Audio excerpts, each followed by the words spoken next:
अवधूत चिंतन श्री गुरुदेव दत्त श्री स्वामी समर्थ. स्वामी भक्तांनो, आजचा हा व्हिडिओ तुमच्यासाठी खूपच खास आहे. कारण येत्या 15 मे पर्यंत असं एक ग्रहमान तयार होत आहे जे तुमचं नशीब बदलू शकतं, तुमच्या आयुष्यात संधी निर्माण करू शकतं आणि योग्य उपाय केला तर तुमचं भाग्य देखील उजळवू शकतं. पण स्वामी भक्तांनो, फक्त ग्रह चांगले असले तरी पुरेसं नसतं. त्या ग्रहमानाचा फायदा तुम्ही कसा घेतात हे सगळ्यात महत्वाचं असतं. जर तुम्ही योग्य वेळी योग्य उपाय केले तर हेच ग्रहमान तुमच्यासाठी राजयोग ठरू शकतं. म्हणूनच आजचा हा व्हिडिओ शेवटपर्यंत नक्की पहा. कारण प्रत्येक राशीसाठी काय घडणार आहे आणि कोणता उपाय तुम्हाला लाभ देणार आहे हे सगळं आज आपण सविस्तरपणे समजून घेणार आहोत. स्वामी भक्तांनो, सर्वात आधी हा काळ खास का आहे? 14 एप्रिलला सूर्याने मेष राशीमध्ये प्रवेश केलेला आहे आणि 15 मे पर्यंत सूर्य मेष राशीमध्येच राहणार आहे. आता मेष ही सूर्याची उच्च रास आहे, म्हणजेच सूर्य इथे सर्वात शक्तिशाली असतो आणि या काळात इतर ग्रहांच्या संयोगाने काही चांगले योग तयार होत आहेत. म्हणूनच हा एक महिना तुमच्यासाठी खूप महत्वाचा आहे. स्वामी भक्तांनो, आता सुरुवात करूया मेष राशीपासून. सूर्य तुमच्या राशीत आहे, म्हणजे तुमच्यात एक नवीन ऊर्जा निर्माण होईल. काहीतरी नवीन सुरू करण्याची इच्छा वाढेल, निर्णय जलद घ्याल आणि कामामध्ये सक्रिय राहाल.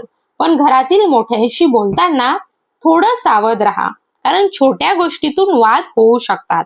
शिक्षण घेणाऱ्यांसाठी हा काळ मेहनतीचा आहे, पण मेहनतीचं फळ नक्की मिळेल.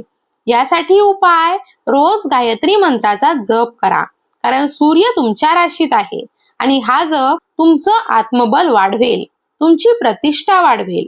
वृषभ राशी. स्वामी भक्तांनो, वृषभ राशीच्या लोकांसाठी हा काळ लाभदायक ठरू शकतो. नोकरी आणि व्यवसायात प्रगती दिसेल, पदोन्नतीची शक्यता आहे, अडकलेली कामं पूर्ण होतील, नवीन दिशा मिळेल. पण अचानक खर्च वाढू शकतो, त्यामुळे आर्थिक बाबतीत सावध राहा. यासाठी उपाय, भगवान शिवशंकरांना जलाभिषेक करा. हा उपाय तुमच्यासाठी लाभदायक ठरेल. मिथुन राशी. तुमच्या बोलण्याचा प्रभाव वाढेल, लोक तुम्हाला गंभीरतेने ऐकतील, विचार स्पष्ट होतील आणि कामाचं कौतुक होईल.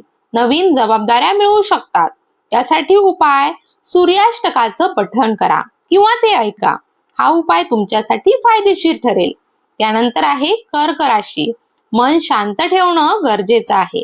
अडकलेली कामं हळूहळू मार्गावर येतील, परिस्थिती सुधारेल, नोकरी आणि व्यवसायात संधी मिळेल. आता यासाठी उपाय बघा. गरजू लोकांना गहू दान करा. हा उपाय तुम्हाला लाभ देईल. त्यानंतर आहे सिंह राशी. परिस्थिती तुमच्या बाजूने वळेल, पण फक्त नशिबावर अवलंबून राहू नका. सातत्य ठेवा, कामात पकड मजबूत राहील. यासाठी उपाय पहा.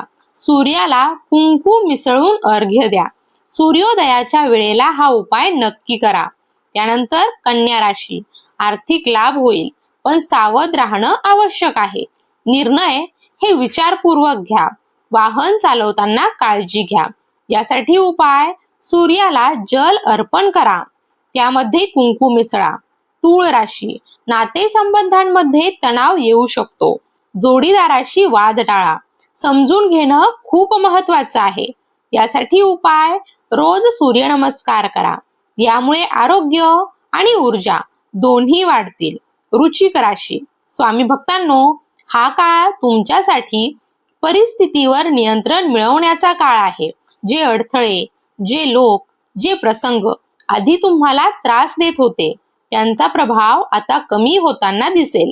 कामामध्ये स्थिरता येईल आणि गोष्टी व्यवस्थितपणे पुढे चालतील. बाहेरच्या किंवा दूरच्या ठिकाणांशी संबंधित कामं तुम्हाला लाभ देऊ शकतात. आरोग्य सुद्धा संतुलित राहील आणि मन शांत राहील. यासाठी उपाय, रोज सूर्याष्टकाचं पठण करा किंवा ते ऐका. हा उपाय तुम्हाला स्थिरता आणि सकारात्मक ऊर्जा देईल. त्यानंतर आहे धनु राशी. नशिबाची साथ मिळेल आणि सामाजिक मान सन्मान वाढेल. पण लक्षात ठेवा, मेहनतीशिवाय यश मिळणार नाही. प्रत्येक कामात अतिरिक्त प्रयत्न करावे लागतील. मध्ये काही अडथळे येऊ शकतात, पण संयम ठेवल्यास मार्ग नक्कीच सापडेल. नातेसंबंधांमध्ये समजूतदारपणा ठेवा. यासाठी उपाय बघा. रोज घरातून बाहेर पडताना वडीलधाऱ्यांचा आशीर्वाद घ्या. त्यानंतर आहे मकर राशी. स्वामी भक्तांनो, हा काळ थोडा गोंधळ वाढवणारा असू शकतो. मन अस्थिर होऊ शकतं. निर्णय घेताना स्पष्टता कमी वाटू शकते. त्यामुळे घाईघाईने निर्णय घेणं टाळा. वाहन चालवताना काळजी घ्या. अनावश्यक प्रवास टाळा. जमीन किंवा मालमत्तेशी संबंधित कामं पूर्ण तपासणी करूनच करा. मात्र अचानक धन लाभाची शक्यता आहे. यासाठी उपाय, आदित्य हृदय स्तोत्राचं पठण करा किंवा ते ऐका. हा उपाय तुम्हाला मानसिक स्थिरता देईल. त्यानंतर कुंभ राशी. या काळात तुमचा आत्मविश्वास वाढेल. तुमचे विचार लोकांपर्यंत पोहोचतील आणि त्यांना महत्त्व देखील दिलं जाईल. तुम्ही उत्साहाने काम कराल, पण फक्त योजना करणं पुरेसं नाही. सातत्याने मेहनत करणं देखील गरजेचं आहे. हा काळ तुमची क्षमता दाखवण्याची संधी देणारा आहे. यासाठी उपाय, रोज गायत्री मंत्राचा 1 माळ जप करा. हा उपाय तुम्हाला यशाच्या दिशेने नेईल. मीन राशी. स्वामी भक्तांनो, हा काळ साधारण राहील, पण प्रत्येक निर्णय विचारपूर्वक घ्या. घाईघाईने घेतलेले निर्णय अडचणी निर्माण करू शकतात. आर्थिक बाबतीत सावध राहा. कोणतेही धोके घेणं टाळा. घरात बोलताना नम्रता ठेवा. त्यामुळे वातावरण शांत राहील. यासाठी उपाय पहा. रोज भगवान शिवशंकरांना जलाभिषेक करा. हा उपाय तुम्हाला स्थिरता आणि शांती देईल. स्वामी भक्तांनो, आपण या व्हिडिओमध्ये जाणून घेतलं 14 एप्रिल ते 15 मे पर्यंतचं खास ग्रहमान, प्रत्येक राशीवर होणारा परिणाम आणि त्या त्या राशीसाठी काय करायचे आहे ते उपाय देखील. पण ही माहिती फक्त ऐकण्यासाठी नाही, ती आपल्या जीवनात उतरवण्यासाठी आहे. कारण योग्य वेळी केलेला उपाय तुमचं नशीब बदलू शकतो आणि योग्य ग्रहमान तुमच्या आयुष्यात संधी निर्माण करू शकतं. स्वामी भक्तांनो, तुम्ही कोणत्या राशीचे आहात आणि कोणता उपाय तुम्ही सुरू करणार आहात, मला कमेंटमध्ये नक्की सांगा. आणि असेच माहितीपूर्ण ज्योतिष आणि आध्यात्मिक व्हिडिओ पाहण्यासाठी Shri Swami Samarth YouTube channel subscribe करा. श्री स्वामी समर्थ.